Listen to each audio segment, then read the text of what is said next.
Kasama natin mga kabrigada ang tagapagsalita ng NCRPO, si Police Major Hazel Asilo. Kumustahin natin, partner? Itong deployment ng mga kapulisan at siyempre yung lagi naman nilang tinitiyak na maximum tolerance dito ho sa mga activities kasabay nga ho ng SONA ni Pangulong Marcos. At saka yung mga paalala nila sa mga magsasagawa ng mga kilos protesta, Brigada Gats. Ayan, oo. Major Asilo, magandang umaga po. Welcome po sa Tira Brigada. Kasama po ninyo Brigada Gab at Brigada Abner. Good morning po. Morning po. Good morning po, Brigada Gaben, Brigada Abner at sa ating mga taga-subaybay. Magandang umaga po. Opo, as of 8 a.m. po, kumusta ho yung sitwasyon natin ngayon sa iba't ibang mga lansangan sa Maynila, lalo na nga po yung mga pagdarausan ho ng mga activities, mga rally, anti-man o pro para po sa SONA ni Pangulong Marcos? Sa ngayon po na nakadeploy na po ang ating mga personnel para po dito sa ating SONA 2025 at so far naman po, although meron po tayo mga pag-ulan-ulan, maayos pa rin naman po ang dialogue ng trapiko at saka meron yung pong ating mga kapulisan is tumutulong po sila para ma-ensure na yung ating mga kababayan na hindi man po dadalo or hindi makikisa ay magiging safe pa rin po silang makakarating sa kanilang mga paroroonan. Opo, ilan ho ba yung deployment po ng NCRPO ngayong araw po, Major? Sa kabuuan po, meron po tayong 16,081 personnel mula sa NCRPO na idineploy po sa paligid ng Batasang Pambansa, Commonwealth Avenue at iba pa pong critical area sa Quezon City. Kasama na dito po yung mga itinalagang tauhan natin, yung mga rally zones, checkpoints at mga transport hubs. Okay. Para po doon sa mga magsasagawa ng kilos protesta, Major, ano pong mga paalala ng NCRPO para doon sa mga magsasagawa ng rally, dyan po malapit sa venue ng SONA at dyan po sa Quezon City sa Commonwealth? Yes po, meron po tayong mga paalala para po dun sa ating mga protesters. Pinapayagan po natin ang freedom of expression basta po may permit. Panatilihin po nating mapayapa at may respeto ang gagawin nating kilos protesta. At alam po natin na ipaglalaban yung boses ng maayos at mapayapa. Siyempre po, magsuot po tayo ng komportabling damit, magdala ng tubig, panangga sa ulan, lalo po ngayon na talaga namang napakaulan, magdala po tayo ng payong or ng kapote. Iwasan din po natin ang magdala ng mga bawal o mapanganib na gamit. Sundin po natin yung ating mga rally marshals at mga otoridad. Ingatan po yung mga personal na gamit. Kung hindi naman po natin kailangan magdala ng pera, iswag na po nating dalhin. Baka mawala pa po lalo yung mga mahalaga natin mga kagamitan. At lastly po is panatilihin po natin ang kapayapaan at kaayusan. Tungkulin po natin itong lahat. Opo, nabanggit ho ninyo, Major, siyempre, yung panawagan natin na dapat may permit ho sila. Yung una pong nabanggit ho sa amin ni General Fajardo, meron pong 3 na nabigyan nga ho ng permit para nga ho makapagsagawa ho ng programa. Sa ngayon ho ba may mga namomonitor ho ba tayo na nagrarally o anumang programa na hindi ho nakasecure ng permit, Major? Ngayon po wala po naman po tayong monitored na mga walang permit. Meron po sila lahat sa ngayon. Kung sakali man po na wala pong mga permit, yung po mga magrarally, sila naman po ay mapayapang papakiusapan ng ating mga kapulisan para po mag-disperse sila po kasi kailangan pa rin po talaga nila ng rally kung sila ng permit. Kung sila po ay maglalabas ng kanilang mga hinaing kasi po hindi naman po natin gusto na makaabala din po sila sa ibang hindi naman po magpoprotesta. Opo, lilinawin ko lang po, Major, kahit po doon sa mga magsasagawa ng rally sa mga freedom parks, required po ba yung permit? Sa mga freedom parks po, hindi naman po kailangan. Kaya lang po, ensure po natin na yung rally na gagawin dito sa mga parking ito is hindi po makakaabala sa ibang tao or hindi po sila magkakos ng disturbance sa publiko. Opo, dyan po sa venue ng pinagdadausan ng rally dyan sa Commonwealth Avenue sa Quezon City, Major, ano pong arrangement ang ginawa po ninyo para hindi po makasagabal doon sa mga dumadaan na mga sasakyan itong mga nagkikilos protesta?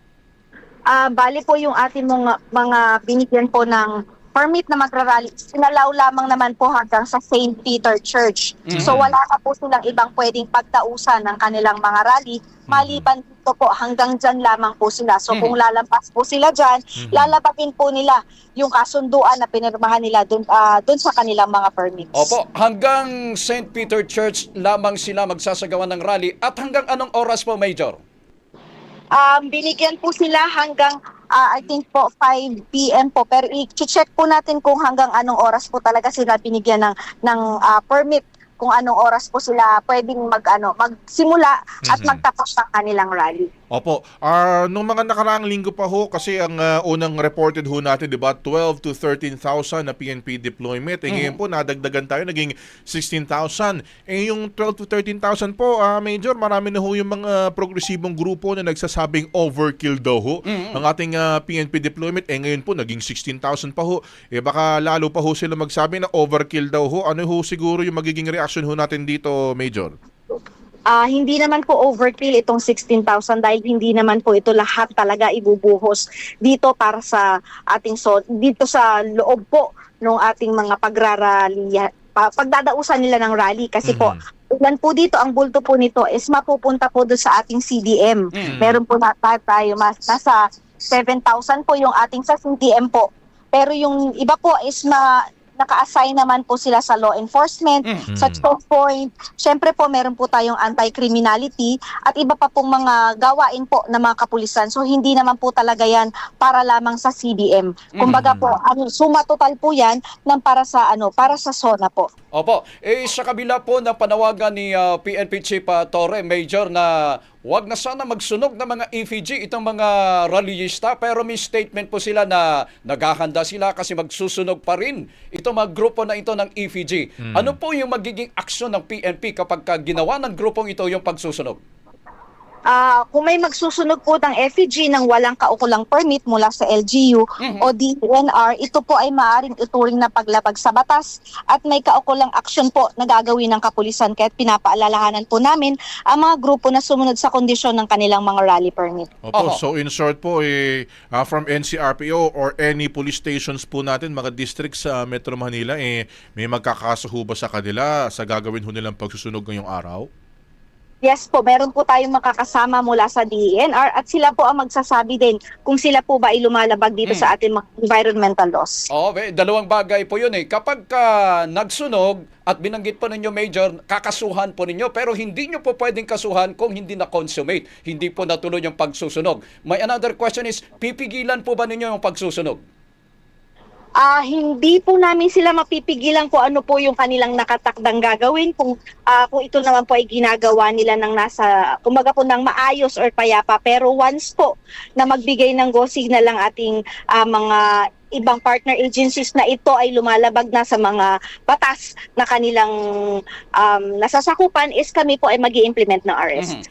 Bukod po dyan sa mga anti-SONA o yung mga nagrarally against sa Pangulong Marcos, may grupo po ba na monitor naman, Major, na sumusuporta naman yung grupo na ito kay Pangulong Marcos at sa kanyang administrasyon? Base po sa huli nating pakikipag-coordinate, wala pong mga pro-administration na magkakaroon po ng programa sa araw na ito. Okay, sige po. With that, panghuli na lang po siguro, baka may mensahe na lang ho kayo sa mga nakikinig ho sa atin ngayong umaga. At syempre, kagaya nga ho ng mga panawagan na ho ninyo kanina pa, dun sa mga magrarally, sa iba po ho, sa publiko po, sa general public, ano po yung mensahe po natin mula po sa NCRPO, Major? Opo, payo po natin sa publiko, lalong-lalo na po sa mga motorista at residente ng Quezon City, magplano po tayo ng biyahe ng maaga, iwasan ang mga lugar na apektado ng road closures, at sumunod po tayo sa mga traffic advisory na ilalabas po ng MMDA at QCPD. Makipagtulungan po tayo para sa maayos na daloy ng trapiko at isang ligtas na pagdiriwang ng SONA. At muli po, gaya po ng sabi ng aming Chief PNP, ang inyo po kapulisan ay huwag nyo na pong hanapin sa aming mga presinto o sa mga stasyon, pagkat kami po ay nasa inyong mga telepono, i-dial lamang po ang 911 at kami po ay darating sa loob ng 5 minuto. Maraming salamat. Sige po, with that, Major, maraming salamat po. At syempre, good luck at mabuhay po kayo sa NCRPO. Maraming salamat po. Maraming salamat po. Isyong paglipunan, pinupuri,